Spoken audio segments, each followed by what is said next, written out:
Alors, je pense que tout le monde est là pour préparer au mieux ses révisions. Vous avez 2 à 3 semaines pour vous préparer. Le but, c'est d'être efficace et de tenir la longueur. Ok. Donc, déjà, on va parler de comment faire son planning sur les révisions. Ensuite, on va parler des méthodes de travail pendant que vous êtes à votre bureau. En 3, on va parler de l'hygiène de vie. C'est important parce que vous allez avoir 3 semaines qui sont dures nerveusement. Et en 4, je vais vous donner 3 petites chaînes YouTube qui peuvent vous aider. Alors, en premier, dans votre planning, moi, je vous le conseille de le faire par semaine, de le faire de façon hebdomadaire. Parce que si vous le faites sur les 3 semaines de révision, vous allez courir après quelque chose, ça va être très difficile et il va vous manquer une capacité de vous adapter. Moi, ce que je vous conseille, c'est vraiment de faire un planning par semaine. Dans ce planning, il y a des moments, les moments de génie, c'est les moments où vous êtes le plus efficace. D'accord? Donc, ces moments-là, il faut les repérer, ils vous sont personnels. Pour certains, c'est le matin, pour d'autres, c'est le début d'après-midi, pour d'autres, c'est le soir. Moi, je sais que c'est le matin. C'est le matin où je suis le plus efficace. Donc, ce que je vais faire quand je fais mon planning, c'est que je vais mettre les matières qui sont les plus dures pour moi dès le début. Je sais que j'ai plus de facilité en analyse. La physique, ça va un peu mieux.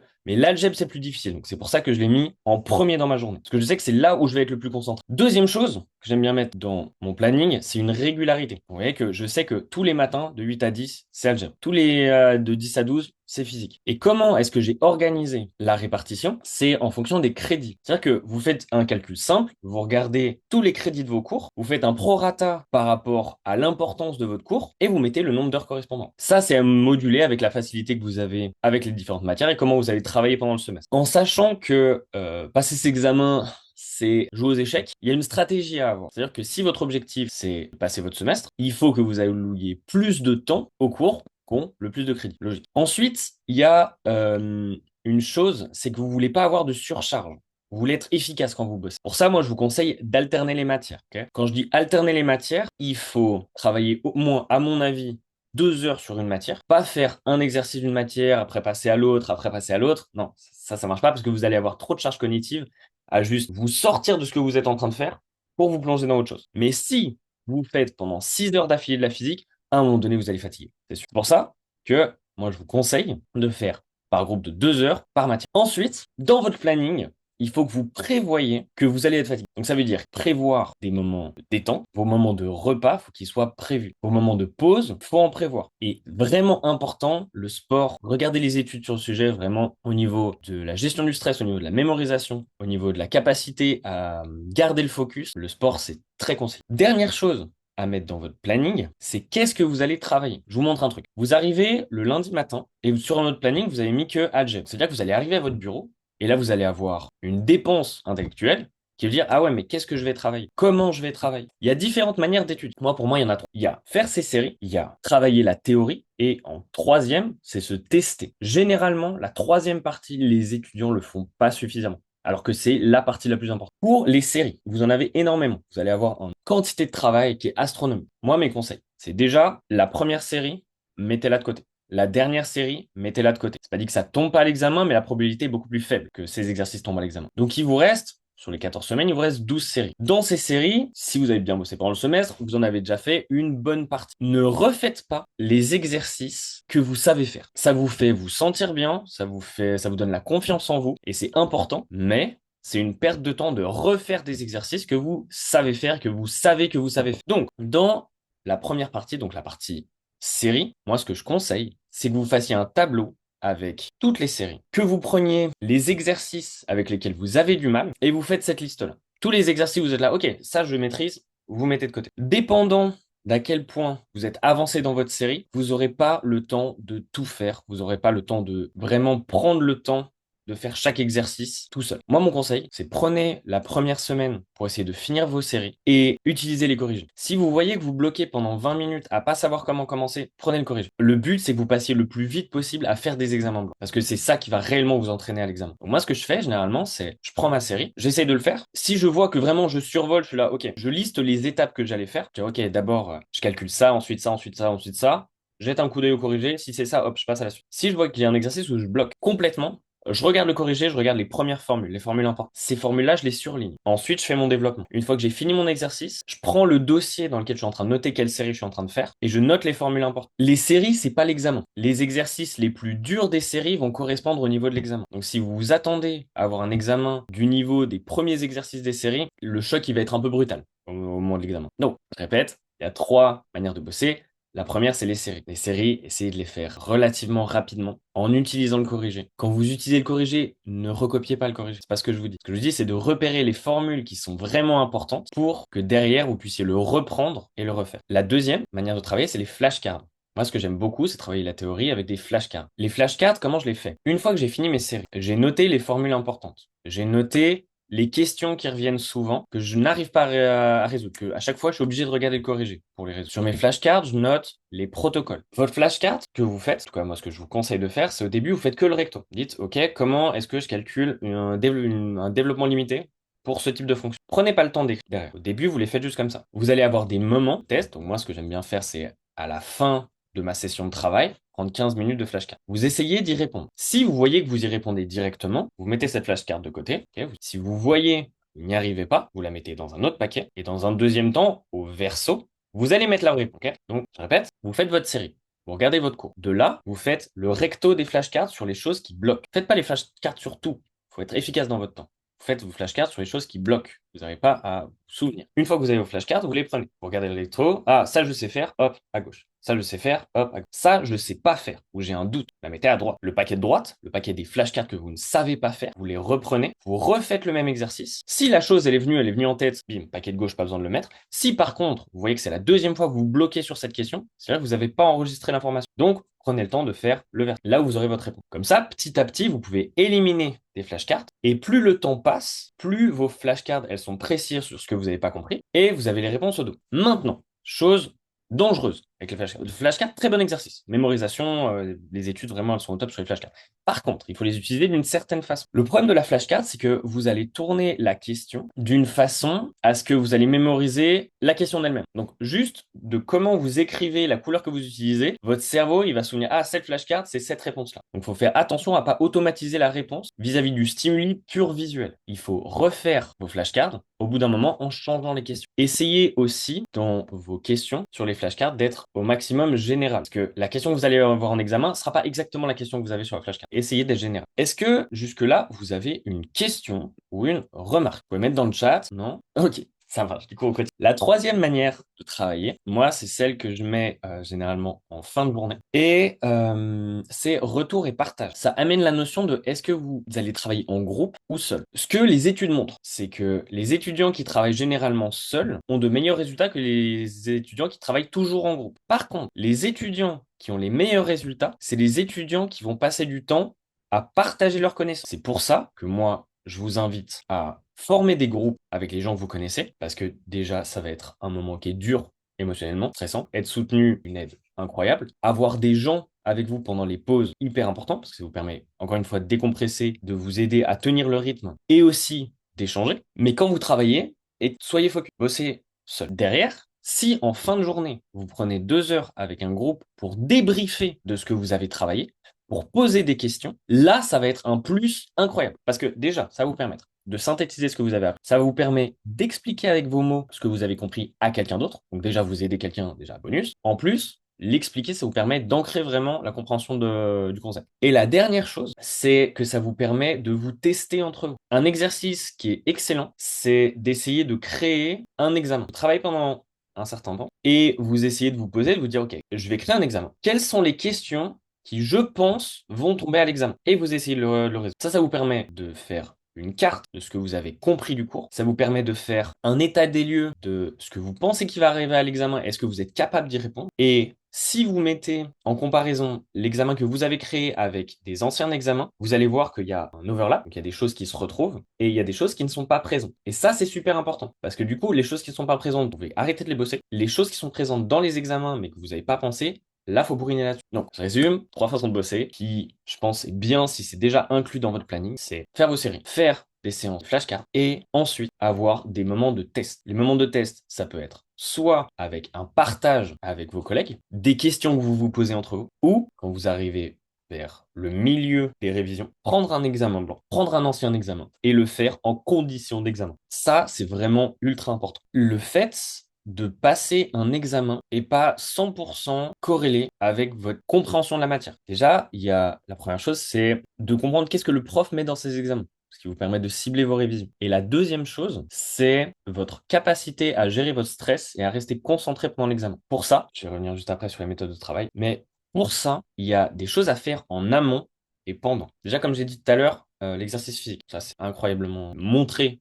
L'alimentation, quand je dis alimentation, c'est le pic de sucre que vous allez avoir si vous en consommez. Il va avoir un drop, c'est-à-dire votre pic, votre taux glycémique dans votre sang, il va faire ça. Si vous avez le crash pendant l'examen, ça va être dur. Même chose pour le crash de caféine. Donc au niveau de l'alimentation purement pendant l'examen, moi, ce que je vous conseille, c'est de prendre des sucres lents, pas de sucre rapide avant l'examen. Et le café, d'attendre 1 à 2 heures après votre réveil pour prendre la caféine. Ça limite le drop. Dernière chose sur l'alimentation. L'alimentation, ça va être c'est une charge cognitive, en fait, de faire ses courses, de savoir quoi manger, où cuisiner, tout ça. Moi, je vous conseille de le mettre dans votre planning. Prenez 1 heure, faites la planification de votre alimentation, de où est-ce que vous allez cuisiner, les courses que vous allez faire, les repas que vous allez faire. Comme ça, vous n'allez pas y penser. Et toute la charge mentale que vous pouvez allouer à bosser, prenez-la. Donc, enlevez-vous du taf, prévoyez, collectivisez-vous, faites à bouffer ensemble pour vous libérer l'esprit pendant la révision. Numéro 3, c'est le sommeil. Ça, vraiment, allez vous renseigner. Le mieux que je puisse vous dire. De mon expérience personnelle, ce qui sort le mieux pendant les révisions,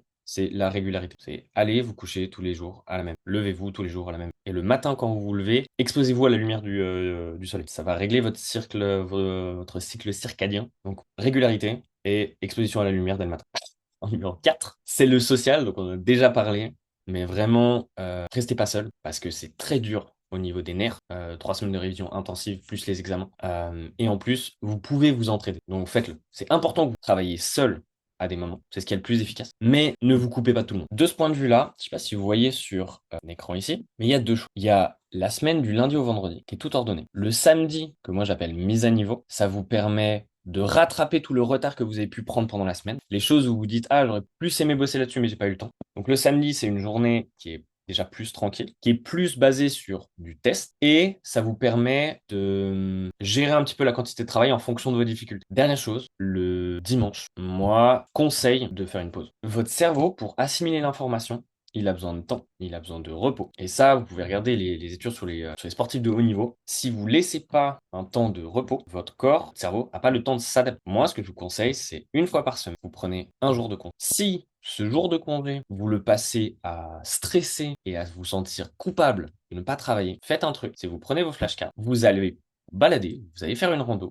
prenez vos flashcards. Pendant que vous faites votre rando, vous lisez un peu vos flashcards, mais vous ne mettez pas la pression. Comme ça vous permet de déconnecter, ça vous permet de gérer la culpabilité de ne pas travailler, parce que je sais que c'est quand même relativement présent, en vous reposant, en prenant de la distance par rapport à ce que vous avez appris. Maintenant, je vais vous parler des méthodes de travail. Donc, on a déjà parlé de pas mal de choses, de flashcards, des séries, mais je vais parler du coup de la technique Pomodoro. Je pense que vous avez déjà entendu parler, mais je vais faire un petit rappel. Et de comment gérer votre formulaire. Avant ça, est-ce que vous avez une question ou une remarque? Non, ça va? C'est tout bon? Donc, déjà, technique Pomodoro. Ça, c'est une technique pour garder la concentration plus longtemps. C'est vraiment tout simple. C'est juste bosser pendant 25 minutes, faites 5 minutes de pause. 25 minutes, 5 minutes de pause. 25 minutes, 5 minutes de pause. Au bout de 1 à 2 heures, dépendant de votre concentration et de votre focus, vous prenez une pause d'une demi-heure. Pour ça, mettez un timer. Vraiment, parce que le truc, c'est que vous n'allez pas vous arrêter. Et si vous êtes à fond dedans pendant 1 heure et demie, le reste de votre journée, ça va être plus compliqué. Alors que si vous faites plein de micro-pauses, vous allez pouvoir garder une concentration plus constante sur plus de temps. Donc vous avez l'impression de perdre du temps en lâchant le travail pendant 5 minutes, mais sur toute la journée, vous allez gagner en concentration. Vous allez pouvoir travailler jusqu'à plus tard le soir avant de cracher. Ça, c'est la technique Pomodoro. Maintenant, on va parler du formulaire. Alors, le formulaire, c'est ultra important parce que je pense que si vous imprimez tous vos cours ou vous avez des manuscrits de 8000 pages, vous pouvez pas bosser là-dessus. C'est pas possible. Vous n'avez pas le temps. Donc, j'espère pour vous, vous avez déjà commencé à faire votre formulaire et idéalement, quand vous faites série et examen, vous avez uniquement votre formulaire sur la. Si vous avez besoin d'aller dans votre cours pour piocher une information, cette information, il faut la rajouter sur le formulaire. Ça, à partir de 8000 pages de cours, vous en avez 2, 3. Votre formulaire, il peut faire 2, 3 pages. C'est pas grave, parce qu'après, vous allez le condenser. Du coup, quand vous travaillez jusqu'à ce que vous ayez fini vos séries, et c'est au maximum de travailler uniquement avec votre formulaire, même si c'est un brouillon, et quand vous avez fini vos séries et que vous allez passer à l'étape je bourrine les examens blancs, synthétisez votre formulaire. Et faites-le en groupe. Ça. Vous avez vos 3, 4 pages de formulaire brouillon, vous prenez 1 heure, 2 heures avec collègues et vous synthétisez votre formulaire en une page. À partir de là, ce formulaire, c'est le formulaire que vous allez amener le jour de l'examen. Laissez une partie en blanc, laissez de l'espace parce que vous allez probablement rajouter encore des choses, mais obligez-vous à travailler avec. Parce que si vous prenez le réflexe de chercher dans votre cours, le jour de l'examen, vous allez avoir ce réflexe, vous n'allez pas avoir le cours et vous allez être un peu perdu. Donc voilà, si je résume, pour les méthodes de travail, on a Pomodoro, c'est 25 minutes, 5 minutes de pause, 25 minutes, 5 minutes. Les flashcards, très bon outil, mais faites attention à comment vous les utilisez. Ça sert à rien de passer beaucoup de temps à les faire. C'est de la procrastination efficace. Vous allez avoir l'impression de travailler sans vraiment en tirer des avantages pour votre examen. Donc, faites que les rectos et les versos, ça vient si vous ne savez pas y répondre, après certaines occurrences, après un certain nombre d'occurrences. Et pour les flashcards, mettez des caisses larges de façon à ne pas enregistrer la réponse uniquement si elle vient du stimuli exact de la flashcard. Votre formulaire, vous le faites avant la fin des séries. À la fin des séries, vous mettez avec des collègues, vous faites votre formulaire final avec un espace libre. On va rajouter les séries. Faites-les travailler avec les corrigés. Essayez de les faire sans, mais ne perdez pas 2 heures à essayer de faire quelque chose avant de regarder le corrigé. Avant, pendant le semestre, c'était le bon moment pour faire ça. Maintenant, c'est trop tard. Petit élément en plus sur les séries, ne perdez pas votre temps trop dans les calculs. Les calculs, faut savoir les faire. Faut y passer du temps. Mais si vous savez faire une dérivée, prenez Wolfram Alpha. Wolfram Alpha, c'est un site internet, c'est un peu Wikipédia des maths. Tapez votre équation, ça va vous donner les dérivées, les primitives, tout ce que vous avez à savoir. Je répète, c'est important de savoir faire les maths, de savoir faire les calculs, de développer les calculs. Mais si vous savez que c'est pas un problème pour vous, perdez pas du temps là-dessus. Dernière chose, c'est au niveau des examens blancs. Faites-les en condition d'examen. Si votre examen est du 2 heures, vous mettez 2 heures dans une salle sans vous lever et vous essayez de le faire. Alors, je vois qu'on a une question de Ryan qui dit, est-ce que ça vaut le coup d'en faire un si on n'a pas accès à l'examen? Alors, pour répondre à cette question, Ryan, moi, ce que je conseille, c'est, donc, pour répondre à la question de si on n'a pas le droit d'amener un formulaire à l'examen, est-ce que ça vaut le coup d'en faire? La première partie, de synthétiser vos 8000 pages, 4 feuilles à 4, ça, je le ferai. Par contre, je ne ferai pas la deuxième étape. Je ne ferai pas mon formulaire final, puisque je ne peux pas l'amener à l'examen. Si, dans votre cours, on vous donne un formulaire qui vous est permis d'amener à l'examen, formulaire type, prenez celui-là et travaillez avec celui-là pendant que vous faites les examens. Est-ce que ça répond à ta question, Ryan? Est-ce que quelqu'un d'autre a une question, une remarque? Un Sajo, une autre question. Est-ce que ça sert durant le semestre de faire des petits résumés? Oui, carrément. Dans le partage pour répondre à la question. Moi, dans mon opinion, ce qui marche le mieux pour comprendre les choses, c'est de les expliquer. Vous verrez, si vous pouvez faire assistant dans des matières, vous comprendrez ça. C'est qu'à partir du moment où vous devez vous mettre dans la position d'expliquer la chose, vous ne pouvez pas être en surface. C'est pas possible. Donc, pendant le semestre, faire de petits résumés, c'est très bien, sous condition que ça soit pas de la procrastination active. Si tu prends ton cours, tu le relis, déjà juste relire son cours sans préparation, il ne faut pas faire. Je vais vous expliquer juste après comment relire un cours efficace. Si tu prends ton cours, que tu le recopies, ça ne sert à rien. Ce qui, à mon avis, est efficace, c'est de prendre son cours avant de le relire, pardon, de faire une liste des thèmes importants du cours. Ça, vous avez deux manières de faire, pour savoir quel est le contenu essentiel de ce cours-là. Premier, demandez au prof. Demandez aux assistants. C'est-à-dire, OK, dans cette semaine de cours, c'est quoi les thèmes qui sont les plus importants? Les mots que je dois connaître, les formules les plus importantes. Deuxième outil, utilisez ChatGPT. Prenez votre cours, vous dites, ouais, extrais-moi les idées les plus importantes et il va vous donner une liste des choses qui reviennent souvent. Donc, c'est des outils à savoir maîtriser, mais avant de vous plonger dans le cours, anticipez et indiquez à votre petite caboche sur quoi elle doit se concentrer. Une fois que vous avez fait ça, vous pouvez vous mettre dans le cours. Vous allez du coup voir les slides importantes parce qu'elles vont être relatives aux thèmes principaux que vous aurez listés. Et là-dessus, vous pouvez vous créer des fiches d'explication résumées. Mais il ne faut pas que ce soit du recopiage. Sinon, c'est de la mémorisation, c'est de la compréhension de niveau 0. Si vous pouvez juste recracher la chose, c'est niveau 0. Si vous êtes capable de répondre à une question qui est très similaire niveau 1, si vous êtes capable de répondre à une question qui met plusieurs de ces thèmes en lien, c'est niveau 2. Si vous êtes capable de faire une allégorie, là, c'est bon. Là, vous êtes chaud. Une allégorie, c'est... vous prenez un concept qui marche de façon similaire. Si par exemple je prends une transformation adiabatique, donc une transformation où il n'y a pas d'échange de chaleur avec l'extérieur, c'est comme si je suis dans une salle qui est isolée au niveau du son, et il n'y a pas de son qui sort. Ça, c'est une allégorie. C'est que vous prenez un concept que vous maîtrisez et vous faites le lien avec le concept que vous êtes en train d'apprendre. Si vous faites vos fiches dans cette optique-là, là, je pense que c'est une très bonne chose. Est-ce que ça répond à ta question, Marie? Ok, on arrive bientôt au bout. Tac. La dernière chose que je voulais vous partager, c'est vraiment faites vos recherches. Passez 3 heures à regarder des vidéos, lire des articles sur comment apprendre. Ça va peut-être vous en faire économiser qu'un. Moi, il y a 3 ressources, enfin 4 bien vous donner. La première, c'est la page de l'EPFL sur comment se préparer aux examens. C'est des choses qui sont relativement générales, mais qui sont utiles. Donc vraiment, c'est pas très long à lire. Ça va vous prendre 20 minutes à lire les articles. C'est important. Vous pouvez aussi prendre rendez-vous avec des gens à l'EPFL. Il y a des séances sur comment se préparer aux examens. Donc ça, je vous invite à le faire. Ils ont vraiment des bons conseils. Ensuite, il y a 3 chaînes YouTube. Donc, vous voyez déjà, il y a la chaîne facile. On a fait un maximum de vidéos pour résoudre des exercices, expliquer des concepts. Si vous voulez qu'on fasse des vidéos pour vous, n'hésitez pas. Vous dites, ah, je sais pas faire un changement de base en algèbre. Il y a déjà une vidéo. Et s'il y a un autre thème que vous voulez, dites-nous et on peut faire des vidéos explicatives pour ça. Ensuite, il y a Justin Sung. Donc c'est en anglais, mais c'est un coach d'apprentissage. Il a des conseils très pratiques sur comment apprendre, comment étudier. Donc je vous invite à aller vous intéresser un peu au sujet, regarder un peu les vidéos, certaines des vidéos. Je vous dis pas de passer 15 heures à regarder les vidéos, ça ce serait une perte de temps. Ça serait de la procrastination active. Mais il a vraiment des bons conseils. La deuxième chaîne que je recommande, c'est André Huberman. Donc c'est un professeur qui travaille à Stanford et qui fait des études sur l'optimologie, comment améliorer nos capacités. Donc lui travaille avec des athlètes, des militaires.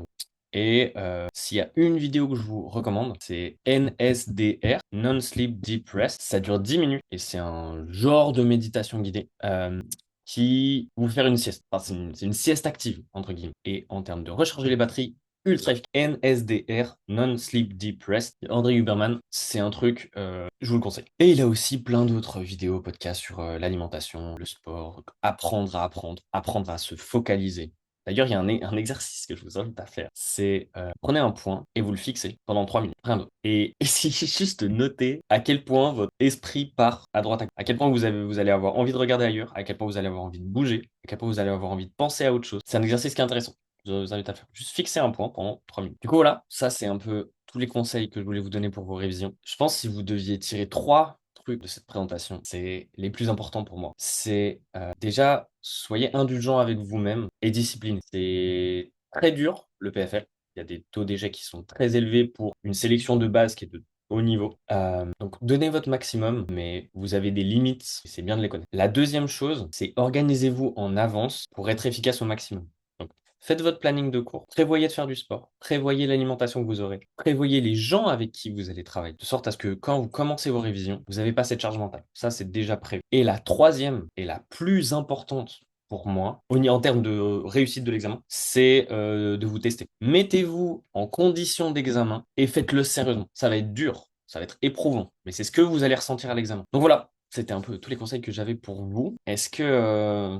Donc maintenant, si vous avez des questions ou des remarques, il y a des gens qui veulent partager leur expérience, c'est avec plaisir. Non? Pas de questions? Alors, il y a William qui demande, pour les séries, utiliser les IA est une bonne idée. À mon avis, oui, mais il faut l'utiliser correctement. Parce que mine de rien, il fait quand même des erreurs. Faire gaffe à ça. Moi, ce que je vous conseille pour les séries, c'est vous pouvez lui demander quels sont les thèmes récurrents. Ça, il sait faire. Il sait très bien faire. Quoi, les questions récurrentes. Ça, il peut vous l'indiquer. Une chose qui est très bien, pour les IA, c'est de déconstruire l'explication. Mais il faut faire attention, parce que du coup, il faut lui fournir l'énoncé, il faut lui fournir le corriger et vous lui demandez dans un premier temps de vous redonner la réponse pour voir s'il a bien le bon résultat et le bon enchaînement d'idées. Et si ça c'est bon, là vous pouvez lui demander de simplifier les idées ou de déconstruire les choses. Est-ce que ça répond à ta question, William? Du coup, il y a Ryan qui demande, t'as des conseils sur comment gérer si on dépasse le temps qu'on s'était fixé? Est-ce que tu parles de travailler plus tard le soir? Ou est-ce que tu parles d'avoir du retard dans le nombre de séries que tu voulais faire? Alors, en termes de travailler plus tard le soir, moi, je vous le déconseille.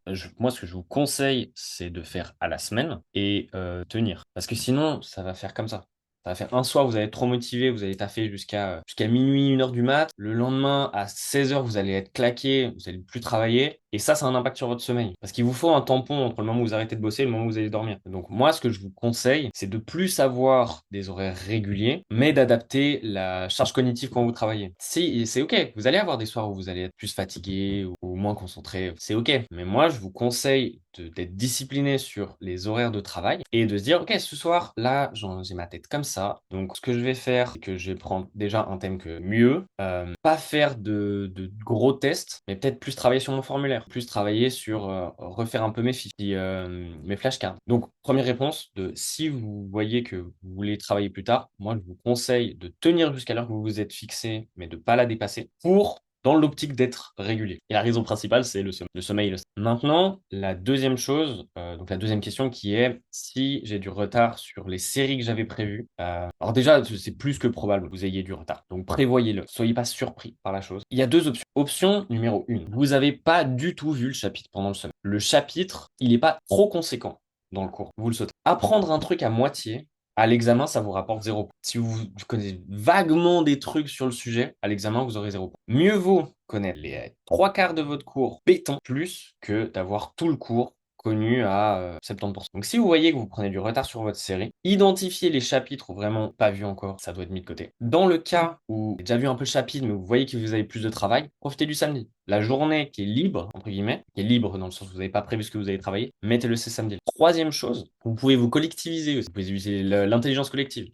C'est-à-dire que si vous travaillez avec des gens, vous voyez que, ah, toi, t'as pas fait la série 8, moi, j'ai pas fait la série 7. Vous vous dites, bah, toi, bosse la 8, moi, je bosse la 7. Et ce soir, on débrief sur ce qu'il y a dedans. C'est quoi les exercices importants, c'est quoi les formules. Comme ça, vous pouvez augmenter votre... rattraper deux séries plus vite que si vous bossiez indépendamment. Est-ce que ça répond à ta question, Ryan? Cool. Est-ce que quelqu'un d'autre a une question? Eh ben, dans ce cas-là, je vous souhaite vraiment beaucoup de courage. Préparez-vous bien. Et n'hésitez pas à nous contacter si vous avez besoin de plus de conseils, si vous avez besoin de support, on est là. On est là pour vous. Et puis courage, courage. Ça va le faire. Vas-y. Bonne journée tout le monde. À la prochaine.